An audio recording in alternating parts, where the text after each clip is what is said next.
जी हां दोस्तों, अदालत ने बंगाल चुनाव मतगणना की कथित धांधली पर ऐसे कौन से कदम उठाए, ऐसा कौन सा निर्देश दिया जिससे अभी से भारतीय जनता पार्टी का खेमा बौखला गया है, जिसे ममता बनर्जी गुट के लिए एक बड़ी जीत कहा जा रहा है, जिससे यह कहा जा रहा है कि कई सीटों के नतीजे पलटेंगे। सुवेंदु जो सीएम बने घूम रहे हैं, उनकी सीट पर भी उनकी हार का फैसला आने जा रहा है। और यही दरअसल ममता खेमे के लिए कोर्ट में एक बड़ी जीत है और बंगाल की जनता और वोटरों के लिए एक न्याय की प्रक्रिया को आगे बढ़ाने वाली उम्मीद। दोस्तों, दरअसल टीएमसी और ममता की शिकायत को अदालत ने सही पाते हुए ईवीएम, वीवीपैट, सीसीटीवी फुटेज सुरक्षित मंगवा लिए। आदेश दिया है अदालत ने कि किसी भी चीज से, यानी कि ईवीएम से, वीवीपैट से, सीसीटीवी फुटेज से या किसी दस्तावेजों से अगर इनके साथ में जरा भी छेड़खानी हुई तो फिर ऐसे लोगों की खैर नहीं होगी। यानी कि दोस्तों, अब बंगाल में उस प्रक्रिया की शुरुआत हो गई जिस प्रक्रिया को लेकर के 4 मई के बाद से ही ममता गुट अदालत में जाकर के न्याय की बात कर रहा था।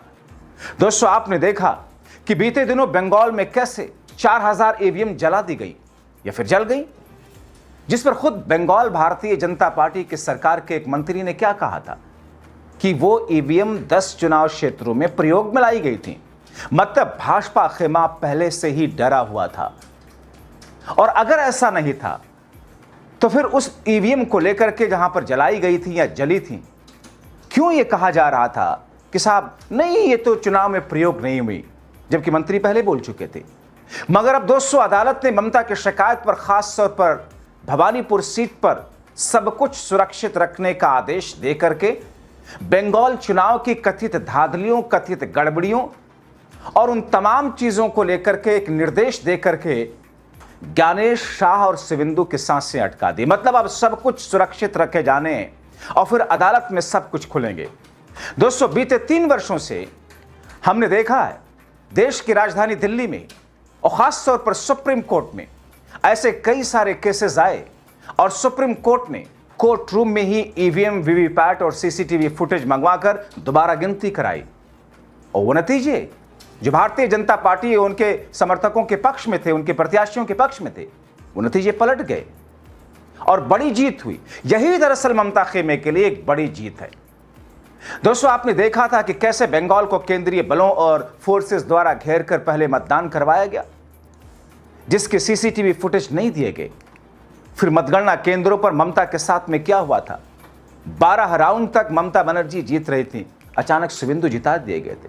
दोस्तों, बंगाल में जिस अंदाज में सुरक्षा बलों, केंद्र से, दिल्ली से सुरक्षा बलों को भेजकर अलग अलग प्रदेशों के आईपीएस अधिकारियों को भेज करके वो लोग जो ऐसा लगता है कि ममता को हराने के लिए पहुंचे हों, जिस अंदाज में एक पार्टी विशेष के प्रत्याशियों और उनके नेताओं को उंगली दिखा दिखाकर वो धमका रहे थे, उस वक्त एक लिखी हुई स्क्रिप्ट का वो पार्ट था। मगर अदालत में वो सारी चीजें परत दर परत खुलने जा रही हैं। दोस्तों, हालांकि ममता बनर्जी ने जिस वक्त ये सब कुछ हो रहा था उस वक्त विरोध किया था, चुनाव आयोग से शिकायत भी दी थी, मगर चुनाव आयोग मतलब चोरी के मामलों में चोरों के सरदार के पास ही शिकायत जाए। और फिर क्या हुआ, कुछ भी तो नहीं। आपने देखा तब से लेकर के अब तक, जबकि मतगणना के एक दिन पहले भी दोस्तों स्ट्रांग रूम पर भारतीय जनता पार्टी का झंडा लगी हुई गाड़ी वहां पर गई, तो ममता समेत टीएमसी ने स्ट्रांग रूम पहुंच करके वहां पर स्थितियों को देखने की कोशिश की, विरोध किया और कहा था कि ईवीएम बदली जा रही है। मगर क्या हुआ? अब दोस्तों, उस वक्त की यह खबर देखिए, 3 मई की खबर है। 4 मई को नतीजे आए थे। रिजल्ट से एक दिन पहले ममता 4 घंटे स्ट्रांग रूम में रही। 4 मई को बंगाल विधानसभा के रिजल्ट आए थे। एक दिन पहले 3 मई को काउंटिंग सेंटर के बाहर हंगामा हुआ था। टीएमसी कार्यकर्ताओं ने आरोप लगाया था कि बीजेपी के झंडे वाली कार को बिना जांच के भवानीपुर के स्ट्रांग रूम परिसर में एंट्री दी गई। इस दौरान ममता करीब 4 घंटे स्ट्रांग रूम में रही। ममता ने मतगणना से एक दिन पहले कहा था कि राज्य की कई सीटों पर जानबूझ करके मतगणना रोकी गई। बीजेपी और चुनाव आयोग मिलकर के चुनाव को प्रभावित करने की कोशिश कर रहे। ममता ने यह तब भी कहा था कि केंद्रीय बलों और भाजपा के दबाव में काम हो रहा है। मगर क्या हुआ था दोस्तों, कुछ भी तो नहीं। और हाल में आपने देखा बंगाल में कैसे जहां ईवीएम रखी गई थी, जैसा कि मैंने आपको बताया, आग लगा दी गई या आग लग गई। डर था किसी चीज का। दरअसल टीएमसी और ममता को धांधली से चुनाव हरवाने के खिलाफ ममता ने कलकत्ता हाईकोर्ट में अर्जी तो लगाई थी दोस्तों, मगर अब जो कोर्ट का जो आदेश, निर्देश और फैसला है, उस फैसले के आईने में भले ही ममता बनर्जी की पार्टी को तोड़ दिया गया हो, भले ही उनके 60-65 विधायकों को अलग कर दिया गया हो, भले ही उनके 20 सांसदों को चुरा लिया गया हो डाका डाल करके, भले ही उनके अब पार्षदों पर निगाह हो, भले ही ममता को कमजोर कर दिया गया हो, मगर दोस्तों जिस अंदाज में ममता बनर्जी दोबारा से उठकर लड़ने की हिम्मत दिखा रही है, जिस अंदाज में वो खड़ी हुई और अदालत से उनको जो डूबते में तिनके का सहारा मिला है, जिसे कई लोग उसे ममता की बड़ी जीत बता रहे हैं, जाहिर तौर पर यह दर्शाता है कि राजनीति हो या फिर कोई भी मैदान, गिरना ये सब कुछ समाप्त नहीं करता है। गिरकर उठ जाना, खुद को मजबूत कर लेना, दरअसल यही कामयाबी का जामिन होता है। अब दोस्तों ममता को धांधली से चुनाव हरवाने के खिलाफ ममता ने कलकत्ता हाईकोर्ट में, जैसा कि मैंने आपको बताया था, कि अर्जी लगाई, सुनवाई हुई, मगर उससे पहले एक दिलचस्प मोड़ आ गया। सुनवाई से पहले एक जज ने क्या कहा था? सुनवाई से पहले जो जस्टिस थे, जस्टिस गौरांग कांत, उन्होंने अदालत में कहा कि साहब अगर किसी को एतराज हो कि मैं सुनवाई ना करूं तो बोल सकता है, क्योंकि मेरे भाई भारतीय जनता पार्टी से जुड़े हुए हैं, क्योंकि इसका संबंध राजनीतिक प्रतिद्वंद्विता से है, इसलिए भविष्य में इसे लेकर किसी के मन में कोई शंका या चिंता पैदा हो सकती है, बाद में कोई दिक्कत ना हो, इसलिए स्थिति साफ करने के बाद मैं इस पर सुनवाई करूंगा।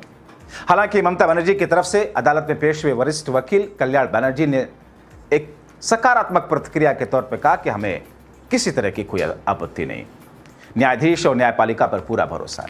सबसे खास बात और यह खबर कि दोनों पक्षों की सहमति मिलने के बाद कलकत्ता हाईकोर्ट ने याचिका को स्वीकार करते हुए एक बेहद अहम आदेश पारित किया था, जिससे बीजेपी खेमा बौखला गया। अब दोस्तों 24 मई आते आते यह खबर दरअसल टीएमसी खेमे को लेकर के, टीएमसी खेमे के लिए एक तरीके से एक ऑक्सीजन की तरह है, क्योंकि सांसदों के टूटने के बाद और पार्टी पर कब्जा करने वाली रणनीति को ध्वस्त करने के लिए ममता बनर्जी ने चुनाव आयोग, लोकसभा स्पीकर के यहां जो 20 अर्जियां लगा रखी हैं, और उन अर्जियों पर लोकसभा स्पीकर के फैसला दिए जाने के बाद में सुप्रीम कोर्ट में चैलेंज किया जाना है।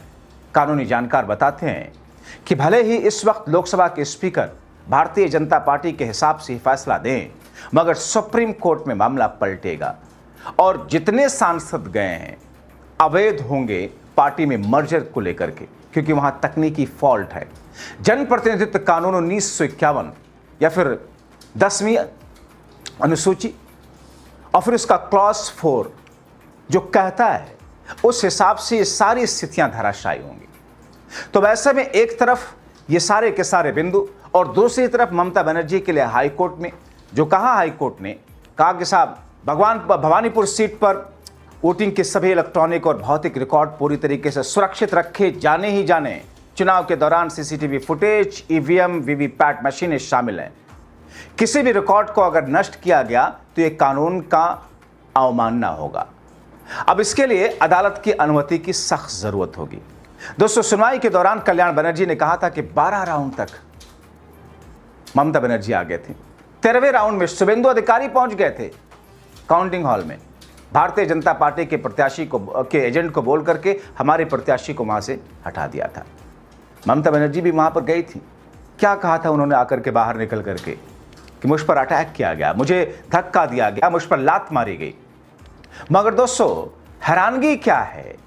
हैरानगी इस बात की है कि जो पहले से 2021 के चुनाव में, उस चुनाव में जिन रिटर्निंग ऑफिसर या चुनाव के अधिकारियों ने बीजेपी के लिए काम किया, अब उन्हें भवानीपुर चुनाव में रिटर्निंग ऑफिसर बनाया गया।